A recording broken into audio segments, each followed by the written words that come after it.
you who are already supporting our ministry, thank you. And we hope that you're encouraged by the work that you see today. I'd like to take a moment to thank today's workshop sponsor, Westminster Theological Seminary. There is a new online Master of Arts in Counseling degree that's being offered by Westminster and CCEF, and it launches in the fall of 2017. This new online degree is personal in that it features face-to-face online student small groups, live presentations from CCEF and Westminster faculty. It's accessible in that you can study from anywhere in the world at flexible paces, taking one or several classes at a time. And it's transferable. If you've ever taken a CCEF class, and if you complete that before fall of 2017, you can transfer that toward the degree. So if you have any questions, please visit online.wts.edu for more information. Now, you'll be receiving an email during today's session. It's going to include a survey. Would you please give us your feedback? It's very valuable to us, and we'd love to get that so that we can improve our workshop experience. In that email, you'll also receive a file of free resources that have been recommended by our workshop speaker today, Julie Lowe. You'll also have the slides, access to the slides in that email that are being presented today. Feel free to take notes, but you can also sit back and enjoy if you'd rather just access those later. A couple of notes about technology. As a viewer in this session, your microphone and your video will remain muted the whole time. We cannot see you or hear you. At the top left of your Zoom viewer, you'll find 3 buttons: audio settings, Q&A, and raise hand. Today, we'll be utilizing the Q&A feature. So a couple of notes about that. You'll click the Q&A button, and you can submit questions anonymously or with your name, and we will address as many questions as possible. But I do have to say there are hundreds with us today, so we won't be able to get to all of the questions. We will do our best to answer themes as they come up. Here's the plan. We'll have about 20 minutes of teaching from Julie, and then we'll stop for about 10 minutes of Q&A. It will help us if, as you think of a question, you go ahead and send that in, and then we'll do our best to answer as many themes as possible. Then we'll have another 20 minutes of content and another 10 minutes of Q&A at the end of our time together. A recording will be made of today's workshop, so if you'd like to access it later or share it with others, you can find that at ccef.org/live, L-I-V-E. And now it's my privilege to introduce my friend and my colleague, Julie Lowe. Julie is a faculty member at CCEF and has been here for more than 15 years. She has her MA in counseling from Biblical Theological Seminary and is a licensed professional counselor. Julie has extensive experience counseling women's issues, sexual abuse, body image issues, parenting, and child maltreatment issues, and she regularly speaks at events on these topics. Julie is not afraid to tackle the hard things. She's also a registered play therapist and has developed a play therapy office right here at CCEF to better serve families, teens, and children. And sometimes the staff sneaks in there, Julie, sorry, and we play with the toys in there. She's a trained facilitator for Stewards of Children, a nonprofit organization that provides trainings on child sexual abuse. Julie and her husband, Greg, have 5 children and serve as foster and adoptive parents. So let me pray for you, Julie, and for us, and then we will get started. Let's pray. Heavenly Father, we're going to be talking about things today that are necessary and helpful, but are difficult. So would you be with us, and would you speak to us through Julie, wise and compassionate words that equip us to love little ones and love the people around us. We do come asking for your help. In the name of Christ, amen. And Julie, you have the floor. Thank you, and welcome everybody to Teaching Kids About Sex and Personal Safety. As Wayne said, you all will have a copy of the PowerPoint. I did include a great deal of content on the PowerPoint. I'm not going to be reading it to you. I'm going to be summarizing the slides for you and trying to talk about the key points so we leave time for a good Q&A. So feel free, if you're seeing the slides go by quickly, feel free just to go back later and read through them, and hopefully it'll have really good content for you. I like to summarize it and thinking about it in 3 different ways, especially the first part of this is teaching kids about sex. So it's a way of thinking, a way of life, and a way of talking for us. It is very important that in order to talk about this subject with kids or teens, and again, if you're starting off with a 5-year-old or you have a 15-year-old, it is never too late. So everything I'm saying can apply even if you haven't talked to your kids yet, for older kids as well as younger kids. So it's a way of thinking. We need to understand that as adults, it impacts kids how we think about sex and sexuality. And it informs why I would or wouldn't talk to my children. Unfortunately, I talk to way too many parents and adults who are afraid of having these conversations with their children. And when you get down to the bottom of it, much of it has to do with the fact that we inherently think of it as shameful or dirty or something to be embarrassed about. And if that is the mentality we have as adults, then of course it would make it very hard to give kids a good view, a positive view of sex and sexuality.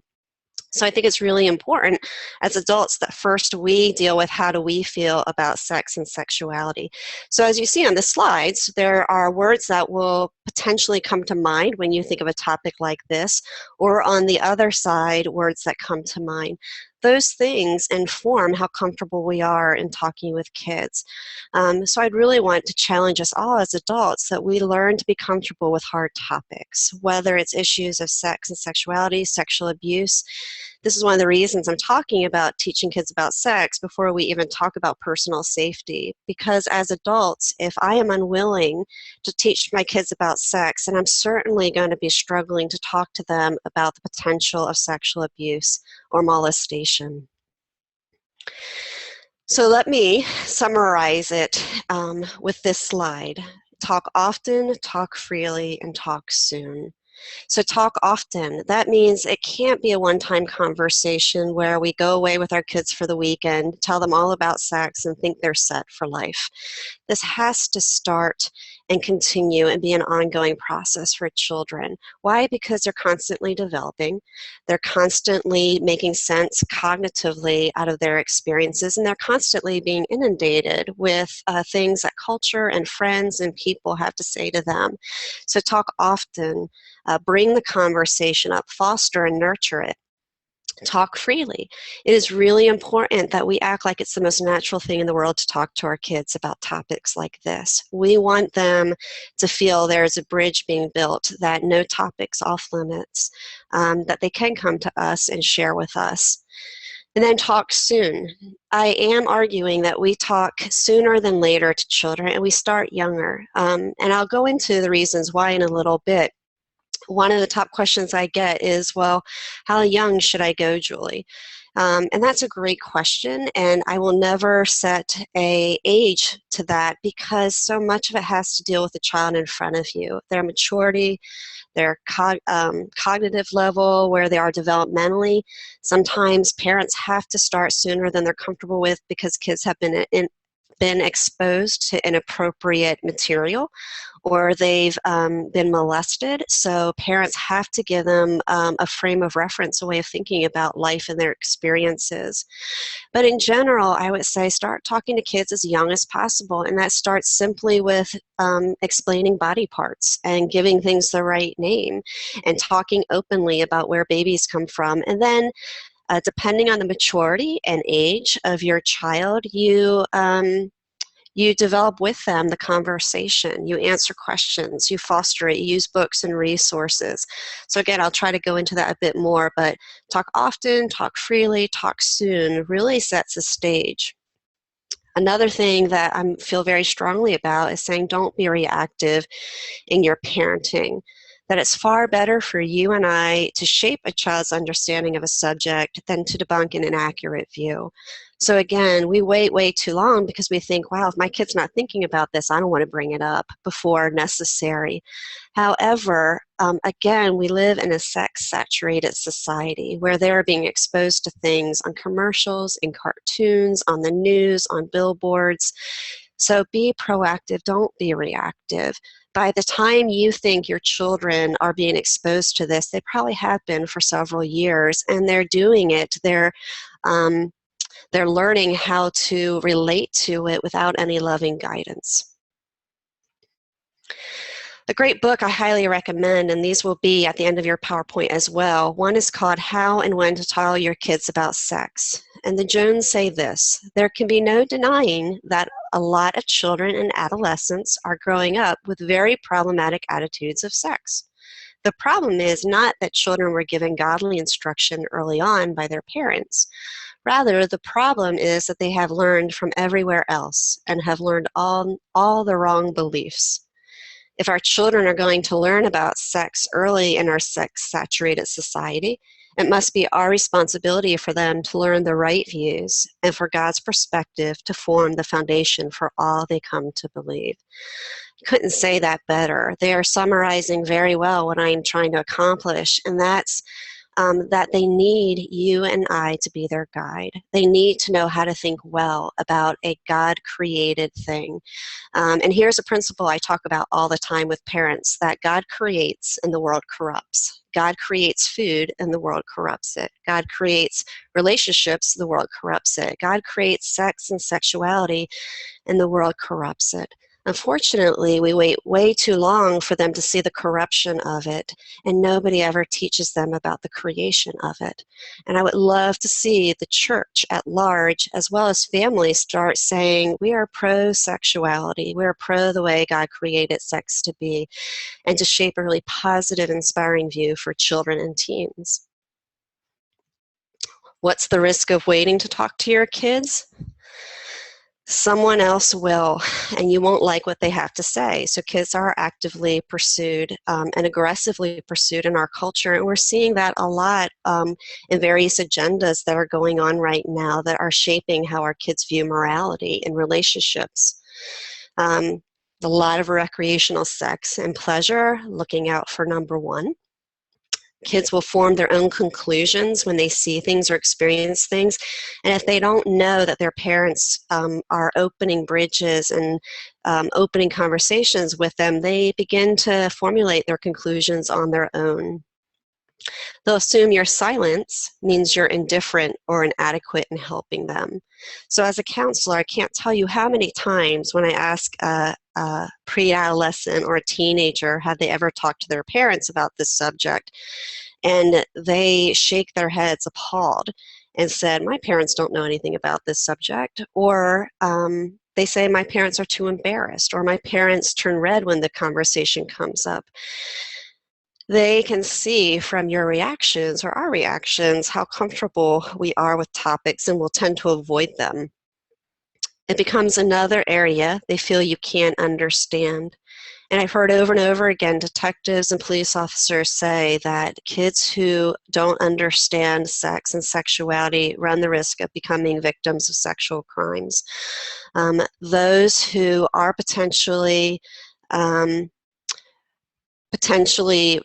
groomed by predators, when they can identify what has happened to them, when they can identify accurately body parts and things of that nature, they know that they are getting a good report from children. And children also have, at that point, developed enough comfort level talking to adults that they're likely to feel comfortable rebuffing an adult as well. Kids need to hear about sex and sexuality in godly, positive, inspiring ways. If parents don't talk about it, who will? And there's the challenge we have, that as parents, if we don't have a commitment, or adults, loving adults in a child's life, if we don't have a commitment to talk about the hard stuff, somebody else will, or kids are going to be left to their own devices. Another way of talking about this is it's really what you worship. So if I worship God and I enjoy the fruit of all He's created, then I understand sex is a good gift and it's rightly ordered in the way God created it to. So if God's the author of sex and sexuality, then He must have something to say about it. He must have a context in which it functions well, and anytime you go outside the way it's meant to flourish, it's going to be corrupted. So there again is that principle, God creates, the world corrupts. Once corrupted, it will never deliver on what it promises, because it's no longer what it was intended to be. So a lot of times I'll use the example of an iPhone, especially with teenagers or young people, that when you use the iPhone outside the way its creator intended it, it will never deliver. It will break down, it won't work correctly. And I don't yell at the creator of the iPhone and say, what's wrong with you for not letting me take it in the pool or throwing it off a cliff. I understand that when I go outside the way it's created, I'm probably going to break it. It'll be corrupted. It's the same with sex and sexuality, that anytime we go outside the way God created it, it's going to be corrupted. It's going to be broken. It won't work right. That's a far different way than arguing and debating about modesty issues with kids. Instead, we're talking context, and that God's not anti-sexuality. He's the creator and author of it. Also means he has something to say about it. There's a great book called Everyday Talk by John Yantz. It's built on this principle of Deuteronomy 6, that whether we're walking alongside the way, whether we're eating dinner, whether we're driving, whether we're working side by side, there's this everyday conversation we're fostering with our kids. And that's really what I'm talking about, that children will interpret life and experiences whether or not we talk to them about it. We want to be proactive, not reactive. We don't want to avoid discussing things we don't want to deal with. Or children will be finding ways to think about it. They'll be finding other people who will talk to them about it, and they'll be drawing their own conclusions. And there's no guarantee that they're going to be the right conclusions. So, what is a way of talking? Let me give some bullet points on how I might talk to kids about sex. We definitely don't want to moralize it, meaning we don't want to make it a list of do's and don'ts, that it's about love and respect in the context of relationship and in the context of the way God created relationships and marriage to be. You want to watch your language. Words that seem obvious to you might be taken literally by kids. So I hear all kinds of conversations and metaphors about flowers and gardens and the birds and bees, and half the time kids are walking away going, I don't have any clue what they're talking about. And we think we've given this beautiful illustration that has really ended up confusing children. So be factual, be practical, and talk in ways that they can understand. And I definitely want to be positive and affirming. Again, I think when parents wait too long, what they find is they're reacting to kids doing things that are inappropriate or things that they're seeing that are inappropriate. So all kids hear is negative feedback on the topic. Where if I'm proactively shaping their view, then I can afford to be more positive and affirming. And it doesn't sound like we are anti-sex and sexuality. I want to encourage discussion. And I want to know that it is my job as a parent or adult to encourage the discussion and not expect my kids to come to me. So I'm going to stop for a minute and take some questions. Thanks, Julie. Yeah, so we'll do about 10 minutes of questions before we move on to the second part of your session. Let's start here. I love your policy that no topic is off limits in the home, but at times I felt embarrassed about talking about sex with my kids. How do I become more comfortable when discussing this topic? Sure, yeah. I'll probably give an example in a minute or two where that was the case with one of my kids. Kids, when they know you are a safe person to talk to, they'll bring up some really funny questions as well. One of the things I say is, even if I don't feel comfortable, I act comfortable. That it is my job to model to my kids. So I joke, fake it till you make it. But the reality is I'm really modeling it because it is the right thing to do, whether I'm struggling inside or not, or whether I'm embarrassed or I feel uncomfortable. And I think there are times we should just feel free to say, you know what, let me think about that for a minute. And at times it gives us the moment to compose ourselves or come back with a more comfortable response. Great answer. Thank you. I'm going to combine the next two because the second one is really an application of the first, I think. The first one says, how do you discern how much your children are ready for? You know, this is a question of how much you start sharing. Mm-hmm. And then this specific example of how and when do I talk to my kids about masturbation? So maybe you can flesh that out with that specific example. Yeah, again, the challenge of that is that I really think there's a wisdom issue of knowing your kids well, and when they should know. And I always want to be one step ahead of kids, so I'm not waiting until I think they have to know now. I'm wanting to be proactive and be a step ahead and share when I think they're ready and able to understand the topic. So at the end of the PowerPoint, there are some books I recommend because I don't think parents have to come up with these conversations on their own. There's lots and lots of great Christian books out there on sexuality and masturbation that I would not give to your child to read. I would read with them and encourage that because it's all about relationship. So my answer to that really is it's developmental for your child and it's a wisdom issue, but I'd also argue be a step ahead. And there are some really great resources that set age limits and development levels. So you're reading a book that is for 5 to 7-year-olds on the topic of where babies came from. And then you're reading an age for pre-adolescents. And then you're dealing with topics of masturbation or homosexuality or transgender. And again, I have multiple children, and I handle it a little bit differently with each one based on their maturity level. Great, Julie, thank you. When I look at the list of mistakes that parents can make, I realize I've already made many of them. How do you suggest that I move forward and make correctives now and into the future?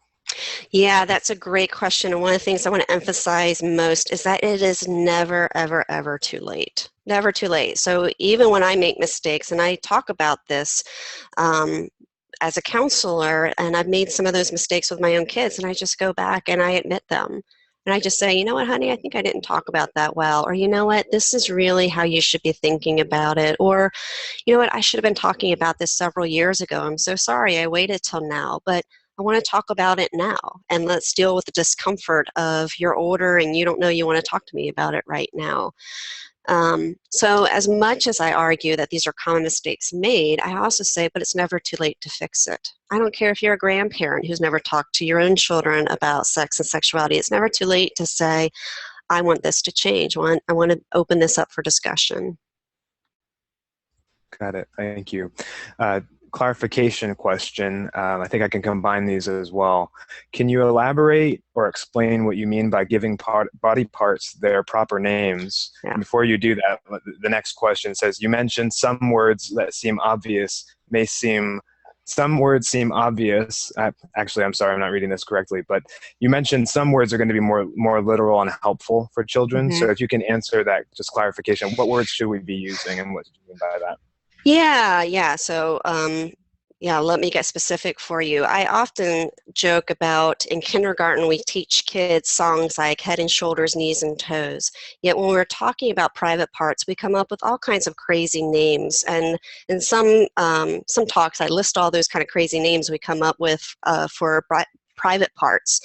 And I really encourage you to use actual words like penis and vagina and breasts, and to not call them I don't know, funny names, because again, I think it goes back to presuming shame or embarrassment.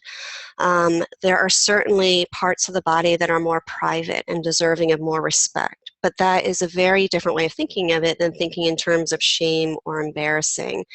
So the more accurate you are about body parts, the better kids are at being descriptive in them, the more they understand, they're not confused by language.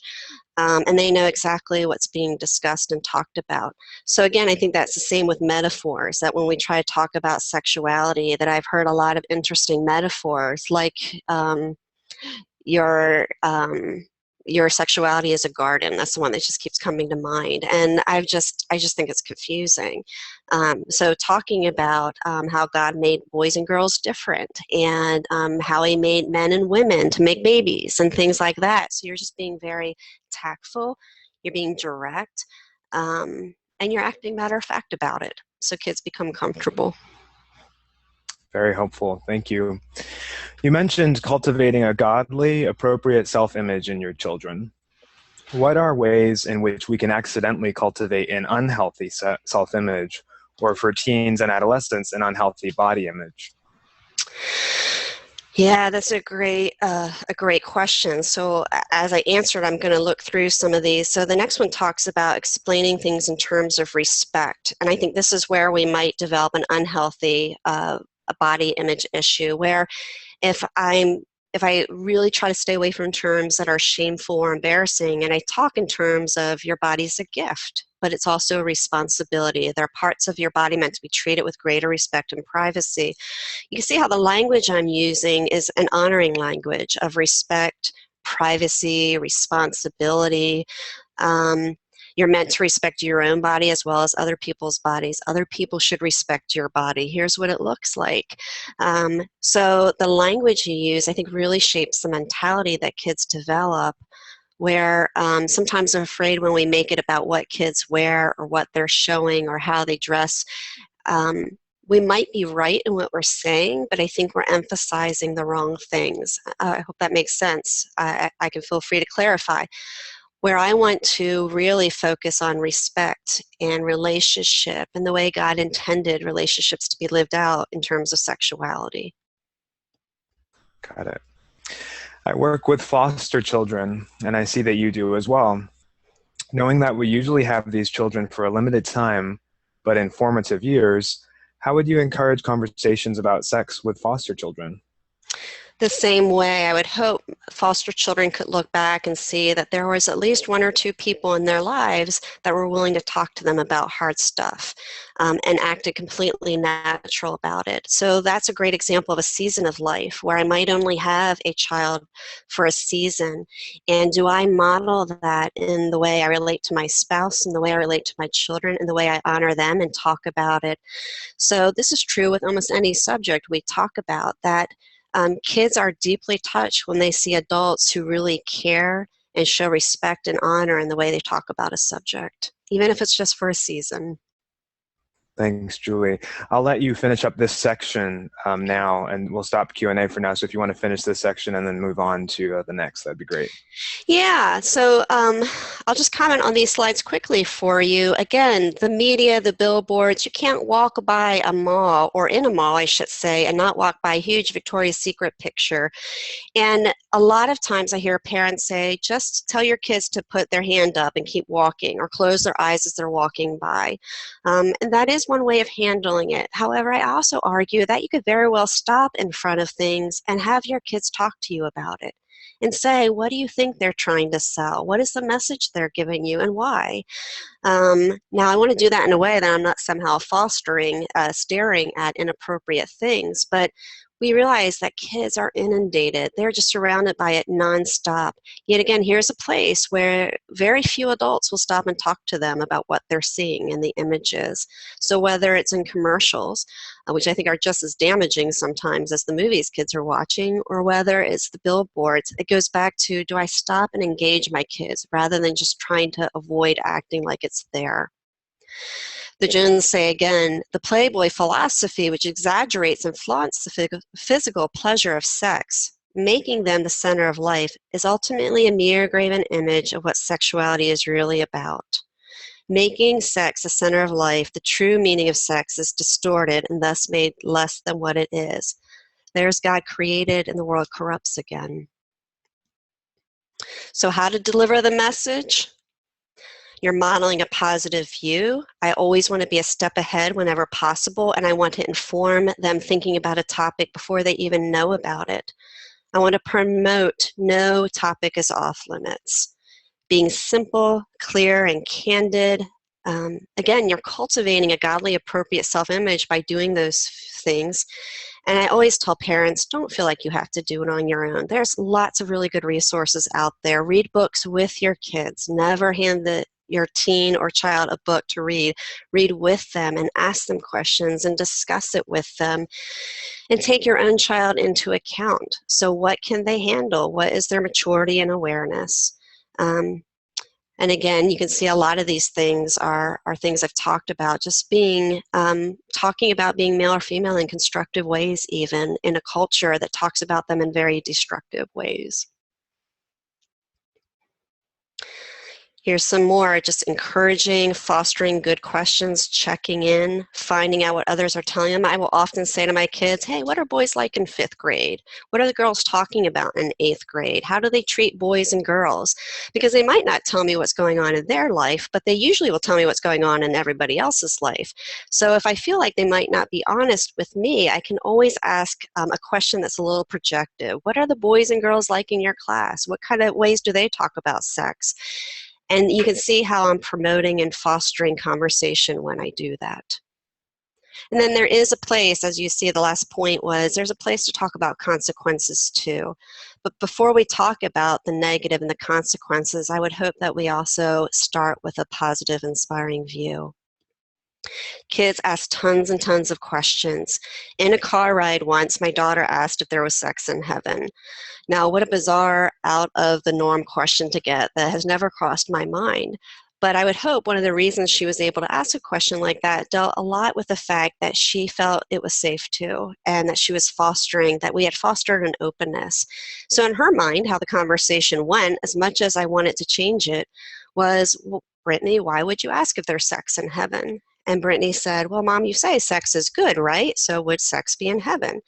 Well, that's a great question. So you're asking, is everything that's good going to be in heaven? And I started brainstorming, not knowing how in the world I was going to answer this question.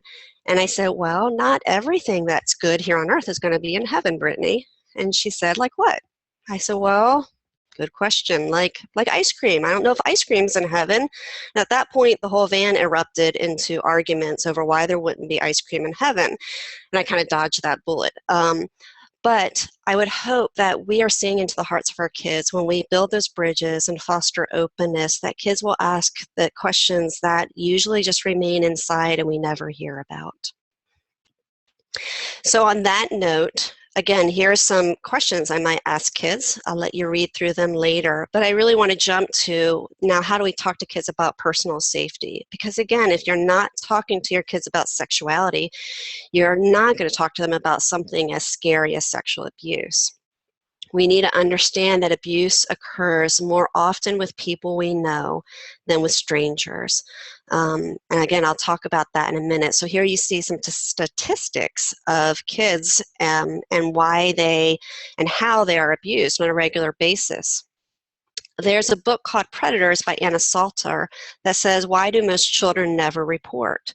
For reasons we do not understand, children freeze when confronted with something they cannot make sense of. A child in the back seat with an adult's hand on his penis is not going to know how to understand or explain that. They certainly won't if their parents haven't talked to them about issues of sexuality. He goes on to say, he thinks that an adult whom he loves or respects can't be doing anything wrong.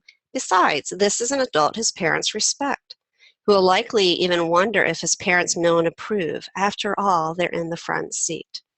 True story of this occurring, because when children don't have a frame of reference, they're left to their own devices, which goes back to why it's so important that we foster these kind of conversations. Those who pursue children know that they need to gain access and trust. They use likability and looking like they're normal and harmless. You see this with a lot of serial killers like Ted Bundy. You also see this with pedophiles, that it's a decision to present yourself one way in order to convince another person.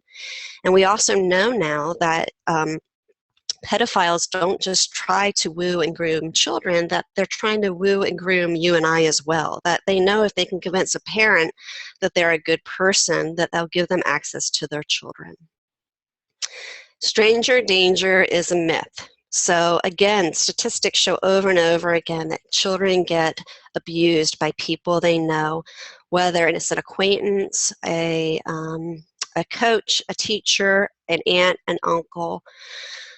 And we teach kids stranger danger, but then we have them break this rule on a regular basis by talking to the waiter, by talking to the bank teller, by talking to store owners, by telling them to say hello to the nice little old lady who's standing behind them in line.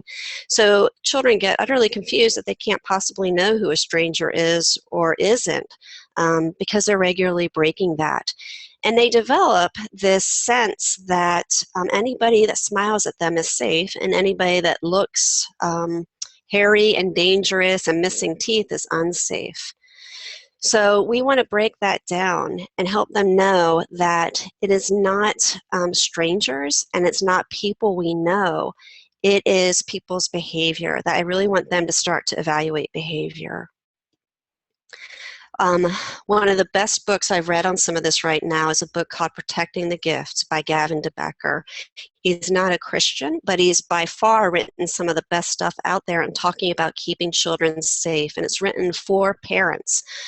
One of the things he says is the rule of stranger danger is intended to provide protection in the event the child is alone somewhere. But because a parent is present, then what difference does it make if a young child speaks with a stranger? In fact, the irony is that if your child is ever lost in public, the ability to talk to strangers is actually the greatest asset he could have.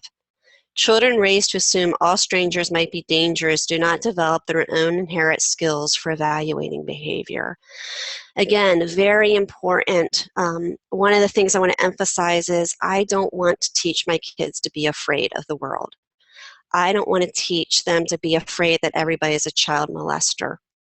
A fear-based approach only hinders your children just as much as the potential of being molested. So if you teach kids to be afraid, it will work, and children will be thwarted from enjoying life and thriving. They'll end up experiencing some of the damage that we meant to protect them from. And they don't learn to distinguish between worry and genuine fear that's paying attention to what's going on in the moment. Or a fear-based approach won't work and you've lost credibility with your child because they just think mom and dad's a worrier. In the end, what we're learning is it cripples children from recognizing and knowing how to respond to genuine danger. So another way of saying that is that I want to teach my children to pay attention to what's actually happening in front of them rather than worrying about the potential of what might happen. Children who are always afraid and children who are never afraid have something in common. Neither will get the benefit of fear when they need it. Constant depiction of a dangerous world leads children and us as adults to believe they're not competent to meet the challenges of life. And that can permeate their entire experience of life. Again, that was written in Gavin DeBecker's book. So what he's saying is, and many of us probably know a person who's a worrier, where they live in this chronic state of fear and worry that it really cripples them from enjoying life or from experiencing things. So worry projects into the future. Perception pays attention to what's actually happening now. I want to teach children to learn to evaluate behavior of people in front of them, to know their surroundings, teaching them to pay attention to what's going on around them, helps them to be more alert, and it prevents them from just living in fear. So what's a better way?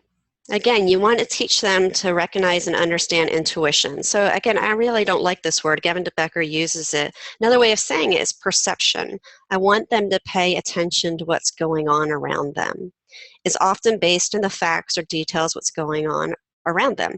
So what might be a good example of that? If you're in a mall and somebody's acting funny or strange around you, you want to pay attention. They are acting strange. Now, are they acting strange because they're dangerous? Are they acting strange because they're drunk? Are they acting strange because maybe they're mentally handicapped?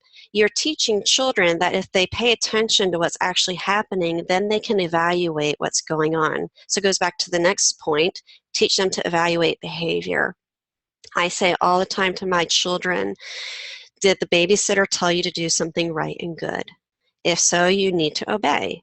If the babysitter tells you to do something wrong, you never have to obey, and we will support you.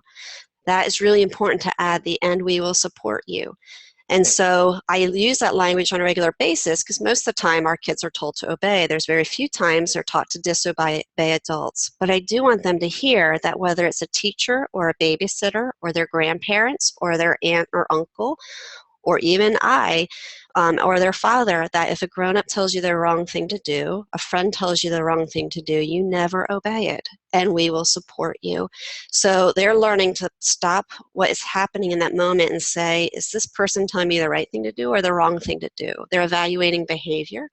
They're paying attention to what's happening in the moment versus feeling like, well, is this a good person or a bad person? I have to listen to them. So the more you role play, the more you teach skills of evaluating what's happened in front of you and you give language to it, the more you prepare kids. Again, until they're old enough to understand some of this, then it is always our job to be their protector and not expect them to figure it out on their own. Going back to no topics off limits, and preparing children that when they are alone in public, they know where to walk, who to go to, what to do if they're lost, what strangers to approach. Gavin de Becker in his book says, tell kids to go to a woman. Though it's not politically correct, it's more statistically correct that women are more likely to be safe to approach than a man. I personally think it's also just as easy to say, go find a mom with kids. Because as a parent, I know if my child is lost and goes to a mom with kids, that mom's likely not going to leave them alone until they have found one of us or gone to a safe place. So you're teaching the skills of what to do, where the old way was telling them to go find a police officer. I don't know about where you live, but rarely is a police officer around when my kids could potentially get lost. However, if I'm going anywhere with 5 children, there's likely to be other mothers and children there. So the possibility of them finding help and knowing what to do is greater.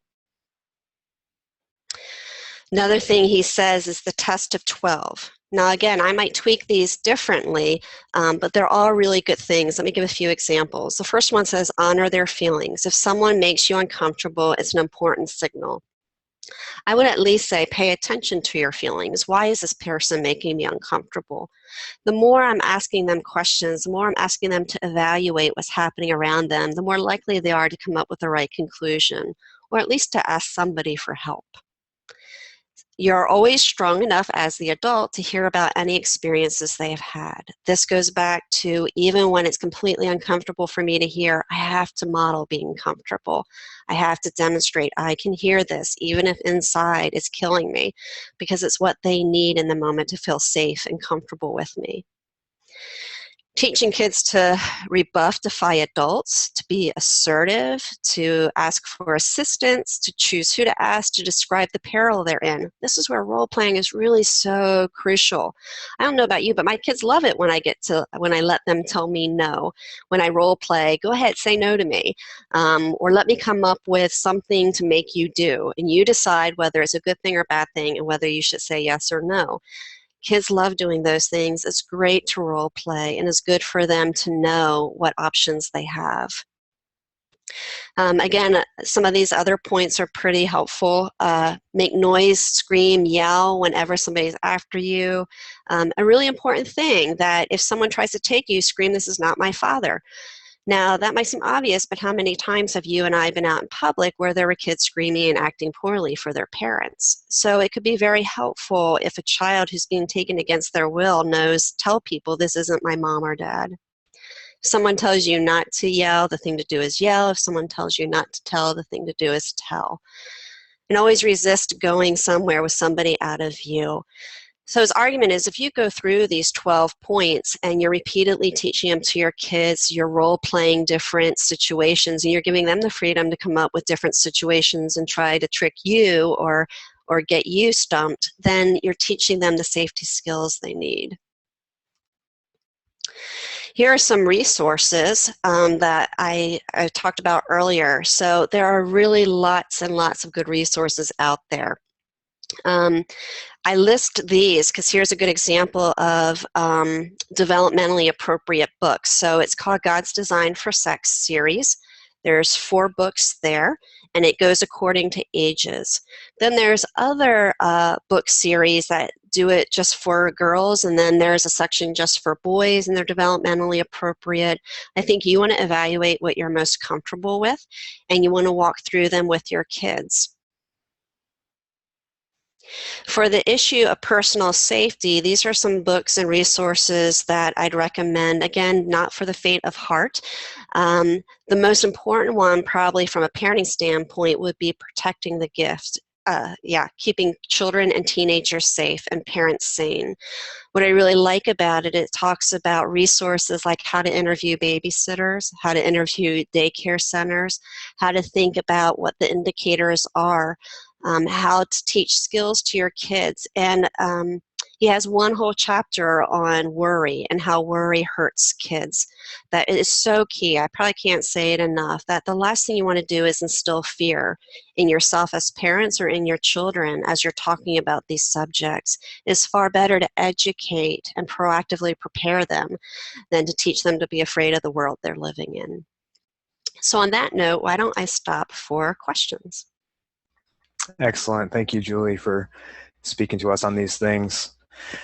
This one harkens back to the beginning of our session, but I think it is appropriate for this section as well. How do you help a child that shuts down when you try to discuss sex and personal safety with them? I keep talking about it. So I try to encourage them to talk about it. When they're uncomfortable, then sometimes what is really helpful is when I'm talking to my husband and I could be talking about it together. So we're role modeling comfortable conversation. So there are kids that are way too curious and they really get into the conversation. And then there are kids that are just really, really timid and much more private or afraid. So I want to give caution that I understand why that is in each of my kids, and I want to nurture what's going to be helpful to them. So with a timid child, I would say the best conversations are around the dining room table then, where most parents wouldn't think of having this topic or this conversation. I would, because then the kids that are willing to engage will talk about it, and the kids that are afraid are sitting there benefiting from the conversation. And it's in a comfortable, safe way that doesn't feel intimidating to them. But the key is modeling that it's comfortable and safe. And maybe I'm just modeling in front of them with another person. Okay. You mentioned role playing. So what are some important situations, maybe a list of situations that should be role played? And should that come across as serious to your kids, or should that be more like a game? How do you do that well? Oh, I love that question. Both. I think both are true. So in Gavin DeBecker's book, he even gives some examples where there are two teenagers that are walking down the street and you feel afraid. Why? Why might you be afraid? And they get the kids brainstorming about you're paying attention to body language, how they look, whether they're walking towards you, how they're dressed. And then you flip it and you say, now there are two teenage boys walking towards you and you're not afraid at all. Why? And you're teaching them to pay attention to why you might not be afraid. They're walking on the opposite side of the street. They're talking to each other. They're laughing. They're engaged. They don't seem threatening. You do that with a police officer that walks up to your door. You do that with a neighbor who's asking you to come over to their house. Why would you be afraid or not afraid? And so it's this role playing of evaluating behavior. We also have in our home, we came up with a game called Agree, Disagree. So we go around the table and we'll bring up a topic or we'll make a statement and say, do you agree or disagree? And everybody gets to go around the table and decide whether they agree with the topic and have to say why. So several things are good here. One is it presents an avenue for us to bring up hard things like agree or disagree, secrets are bad. And then we go around the room and the kids all feel they have equal voice, but they also have to give a reason for why they believe what they believe. And what that does is it fosters conversation and occasionally in the Lowe homes some good debates. But either way, it's teaching kids to pay attention. So our kids will then come up with things, and it could be as silly as who's your favorite superhero, or Batman's the greatest superhero that ever lived, to pizza is the greatest food that ever existed, to sexuality is good or bad. So we model bringing up the hard topics to them, and they see it safe, but they're also engaging in the way we do that.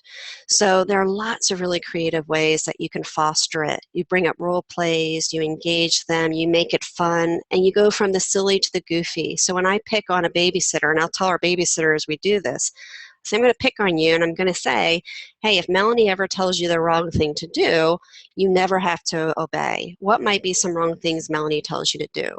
And it could be anywhere from the silly, running down the street clucking like a chicken, to the possibilities like Melanie told us to lie about how much ice cream we had, or Melanie let me watch an extra movie and told me not to tell you, to the more serious, like Melanie asked me to take my clothes off, or Melanie watched me take a shower. So I'm modeling the whole gamut of silly to possible to things that seem improbable to them. So everything's on the table for them. Thank you, Julie. Wow. What are some ways that you know who to trust as a parent? If most abuse happens from those you know well, what are the warning signs of predators? Yeah, in a longer version of this, there's something called indicators where you're looking for access. How much access are they trying to get with your child? Do they ever want your child alone? How appropriate is their affection level? Are they giving gifts to the child? Grooming like behaviors that might occur. Now, some of my best friends I would hope would do some loving things for my kids. So I'm always trying to gauge when is it an appropriate level of attention and affection and gift giving, and when does this seem a bit excessive? And I'm just being wise. So again, I don't want to, as a parent, live in fear, especially of the people I love and respect, but I do always want to be cautious. Anytime even dear friends of mine are taking my children alone somewhere, it's always a good question just to ask why. And at the end of the conversation, it might be, you know what, because they've always wanted to go do this together. And it's simple and easy answer. Or it will at least always have my radar up that, this person seems to be spending a lot of time with my one child. Should I be cautious? Are they always alone? Does my child come back acting different or strange? Am I asking them questions and fostering questions when they get home? My children, I mean. Am I fostering questions with them? How was your time? What did you do? How did they make you feel? Do you ever feel uncomfortable? So that could sound like you're grilling. I never want to grill a child. It should be a lot more relaxed and casual than that. Okay. Here's a question. Do you have any recommendations for talking about sex and personal safety with children who have special needs? For example, a child who's on the autistic spectrum.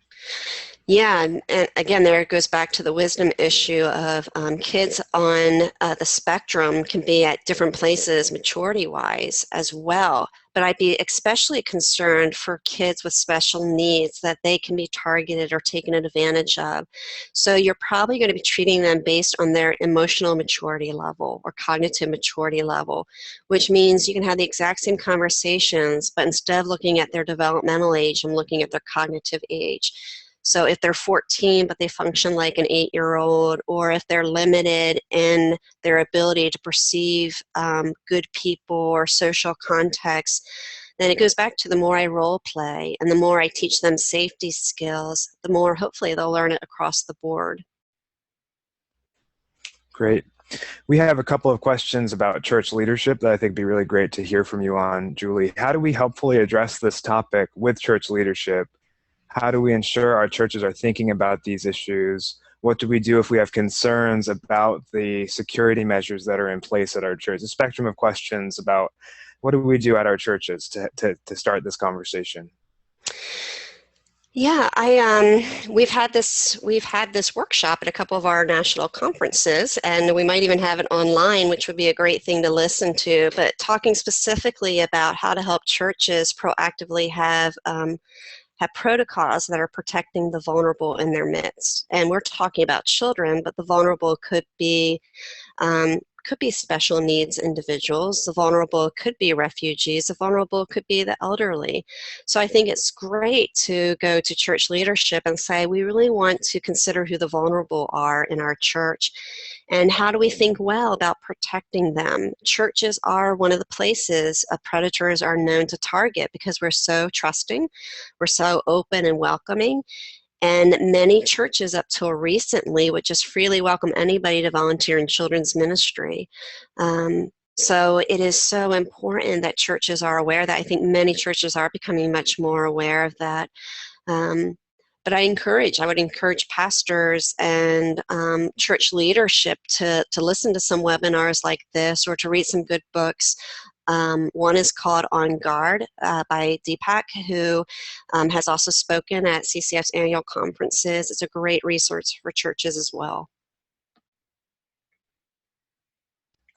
Julie, thank you so much. It's about time for us to come to a close. I just thank you so much for speaking about these difficult things and giving us insight into them and how we can care for our kids. Will you just close us with any thoughts that you'd like to share that would benefit our viewers, and then would you pray for us, and then I'll close the session. Sure, yeah. So again, if you hear me saying anything today, I hope you hear me saying, please foster conversation. It doesn't have to be perfect. You can be stumbling. You can get questions you don't know answers to, but always be committed to saying, I'll come back with an answer to you. We as adults don't have to do it perfectly. We just have to nurture a relationship with kids, especially on the tough topics. And the more we do that, the more we will prove ourselves credible in their eyes. So I just encourage you to get started doing it. Don't be afraid. Feel free to say there's not perfection in this. It's just demonstrating love and commitment to engaging kids. So on that note, let me pray for everybody. Lord, we can't possibly do a subject like this justice in an hour, but I pray that it would plant a seed in people's hearts, that they would feel compelled and energized to minister to the kids, to the churches, to those who are vulnerable in their midst. Would this webinar and others just be a blessing to those who are listening and hearing, and would you use it to be an encouragement as well? Be with all those who are here today, and would you bless their efforts to love people well. In your precious name, amen. Thank you again, Julie. And thank you to you for joining us today. A recording of this workshop will be available again at ccef.org/live later this week. I did want to follow up on the last resource that Julie shared about. It's called On Guard, and it's by Deepak Reju, R-E-J-U. Deepak is a board member here at CCF, and you can search the web for that resource. You should have received the email that I mentioned earlier in your inbox already, so please do fill out a survey, enjoy those free resources, and consider supporting CCEF. Next Tuesday at 3 p.m. Eastern, Winston Smith will be teaching on Emotional Rehab 101. This concludes today's session. Thank you again for joining us, and enjoy the rest of your day.